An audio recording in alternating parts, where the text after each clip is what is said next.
my name is Zandy and I am a presenter at Unity Radio, and I'm here with David Mills, who is owner of the drink Wha Gwan. So David, how are you today? You okay? Good. Glad to hear it. How has everything been with the business and things like that? Yeah, the business, we're doing really well at the moment. We are growing.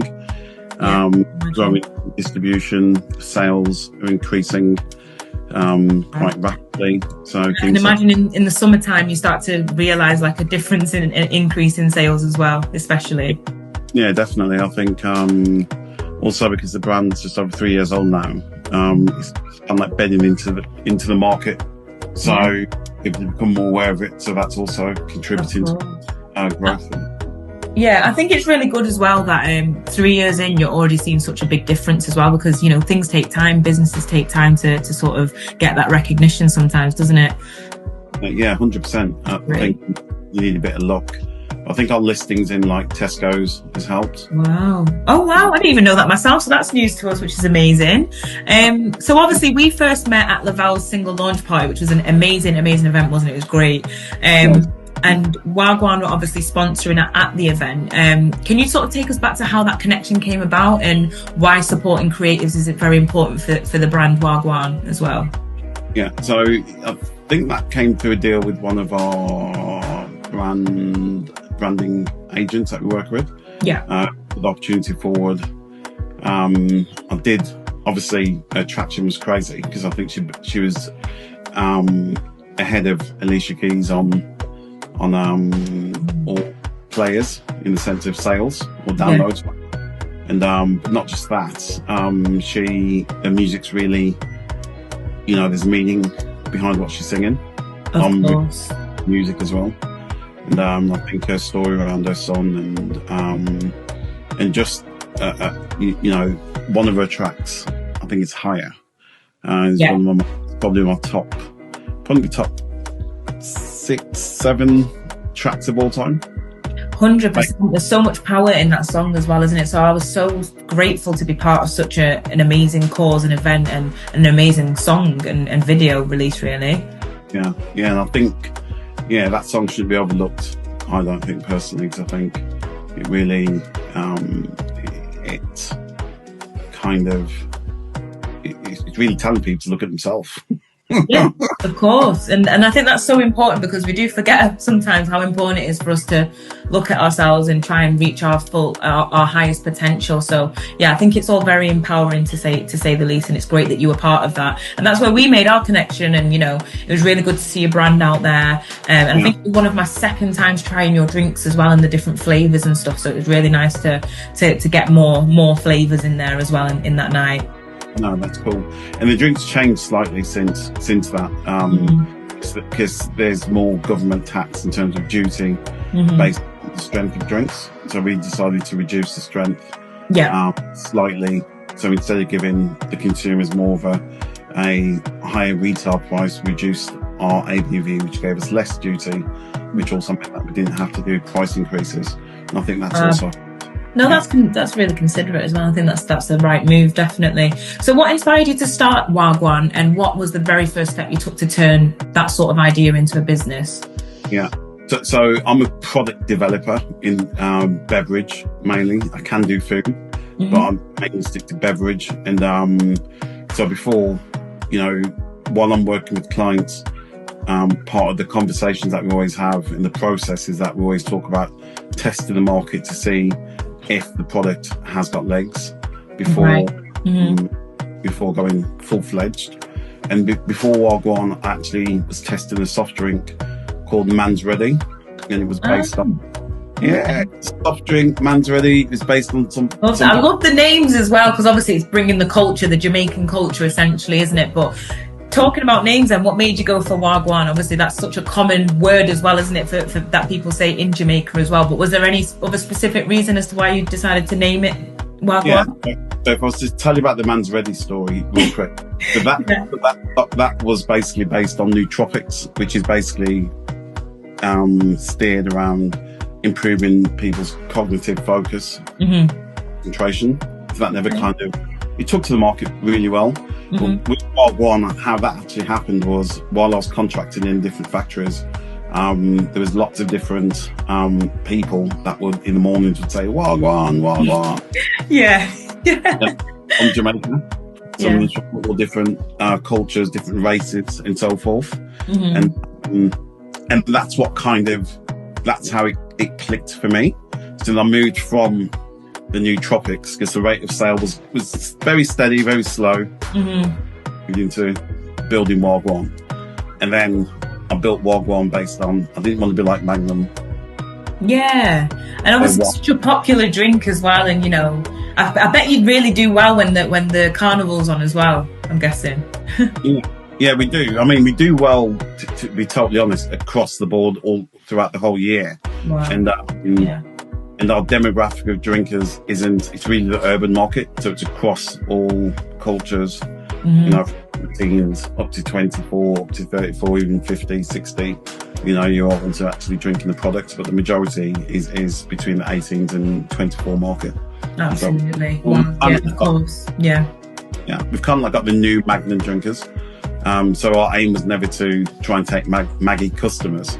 It was really about how can we reinvent the product. So Magnum's wine, where rum, with our product, you can mix it with other, say, soft drinks and turn it into cocktails. And to bring different flavours as well, which I think was really cool, because it's usually just one flavour, isn't it? And, you know, you guys are bringing different types of flavours, which I've never seen before with Magnums. And obviously I'm only new to Magnum drinking as well. It's a funny story. Like, I never used to drink them. And then obviously, as probably within the last 2 years, I love them. Honestly, they're great.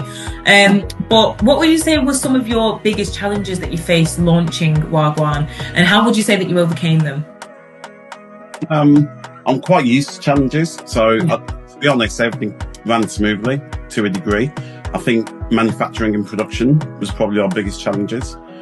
Working with, because in the UK there's not a great vast amount of manufacturers that can actually work with new startups. Until you start to scale and go to the bigger outlets, you're working with smaller outlets, which sometimes there's big, massive mistakes. I mean, we worked with one company, you know, this is probably second year in, and they went into liquidation and had our stock for about 3 or 4 months. So we had no stock, lost about 3 to 4 months worth of trade.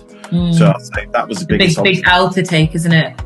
It's a massive L, but we were able to work our way through it because as in us as the people, we fight.